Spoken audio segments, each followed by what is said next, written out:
Si ta ruajmë qetësinë dhe të mos friksohemi për të ardhmen, duke ditur se gjithçka është në dorën e Allahut. Si ta ruajmë qetësinë Dhe të mos friksohemi për të ardhmen, au çka do të bëjmë. Shive ne mund të mojmë ngajle, të mendojmë, të analizojmë, të studiojmë, se si mundet me qenë ditët e ardhshme, edhe pse është një thënje, el insanu ju debbiru, njeriu i mendon gjërat, i parashikon, jo. Parashikon, mundet me parashiku diçka, wallahu ju qaddiru, dërsa Allahu i cakton. Mirë po ne duhet me mërzit për gjërat që i kemi në dorë, ne, edhe i bëjmë ose nuk i bëjmë. Ama për gjërat nesër, ose pas nesër, që nuk i kemi në dorë, o gabim me mendu. Se vetëm se do të shqetësojmë vetën, të mërzitim vetën, asë gjënë s'kemi më. Do me thonë, do të bëhemi pesimist. A me qenë se problemin njerëzimit tash, ose ne këtu, e kemi se ne punët e tona nuk i kryp. Mundësit që i kemi, për punët mira, nuk i përfundojmë. Mos klasim për gjërat që nuk i kemi ndorë, a mërzitemi. Është mirë për ata punë që na do njëherë si the na shqetësojnë, apo. Në mërzisin është mirë që rregullat fetare të qenë vend. Rregullat fetare të qenë vend, se shqetësimet janë të përditshme, natën e ditën e.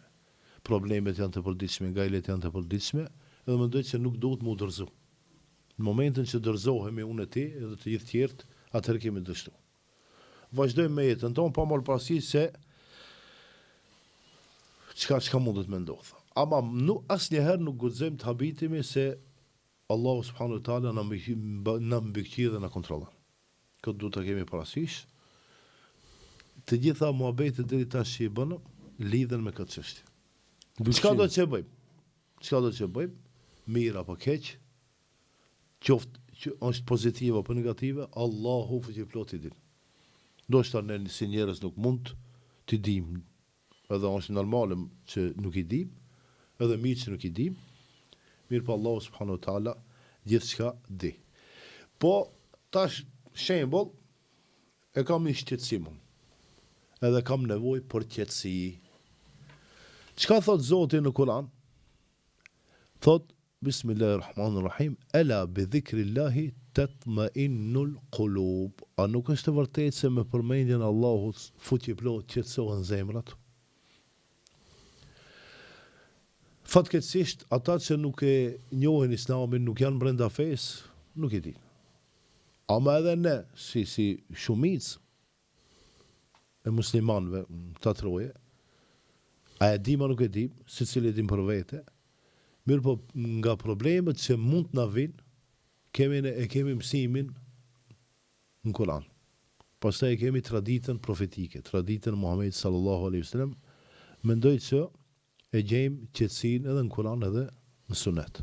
Këtë valët tash sa i realizojmë këta.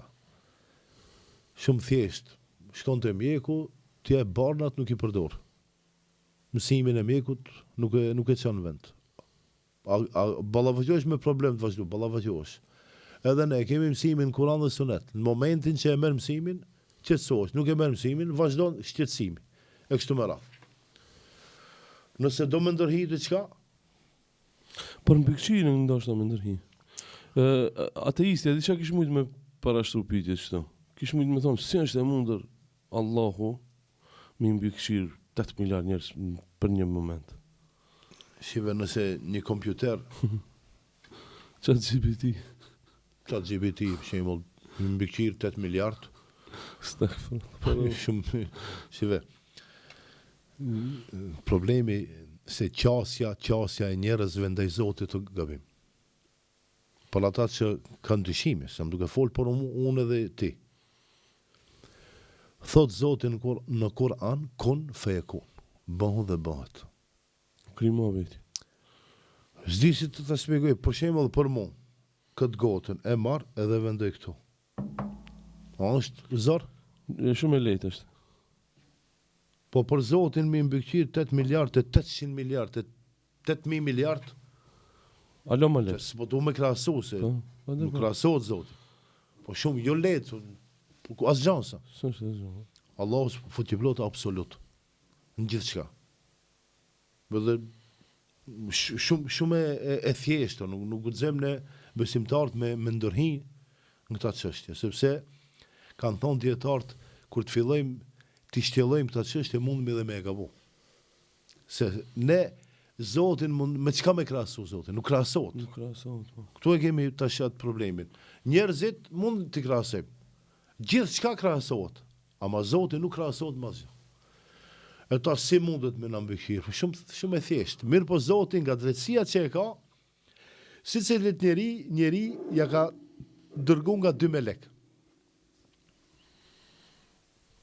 2 melaqe. Kiramen katibine ya'lamuna ma tef'alun. Kiramen katibin, do me thonë janë 2 melek, njërin djathtë, njërin të majtë, i shkruajnë ata çka ju veproni. Çdo vepër. Çdo vepër. Pse ndodh kjo? Se njeriu se herë ka dëshirë. Ne po debatet që i bëjmë ne. Se jam konë unë. Jo. Ma sjell një argument? Po argumentin do. Argumente, ne do me thonë si njerëz kërkojmë argumente. Po, edhe Zoti tash 2 melek argument. Edhe veç kur ti shofsh ata fletorët e mbushura Ditën e gjykimit, çfarë ditën e fletor? gjykimit me të mira dhe me të liga. Edhe njeriu ka mohabit se sa punën e pas ka bon, qoftë mirë apo keq. Tash kur po e tregon këtë, kjo është vull, ne besojmë, na besimtar. Ka ateistët që na keqin, kishive që ka folin E këtë tani. tash Ne në të keq. në qoftë se këtu sono Po. problemi o të mendimi i mirë për Allahun. A mendon mirë tash për Zotin ajo? Unë shembull, ai ta krahasojmë. S'krahasohet kjo edhe një herë, po them po që ai me njerëz ta bisedojmë për unë e ti. Nëse kam unë mendim të mirë për ju, gjithçka që ti mundesh me bën ose shoh ndonjë gabim unë e arsjetoj. Do të mundohem të arsjetoj. A jam i qartë. Po nëse mendoj keq për ju, gjithçka që e shoh të mirë te ju unë e kundërshtoj.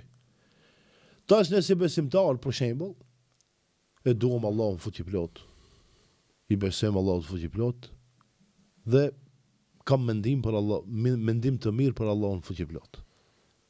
A ai i cili nuk e beson Zotin, nuk e don Zotin, dhe nuk ka mendim të mirë për Zotin, gjithçka që i thu, ai ta kthen me përgjigje negative.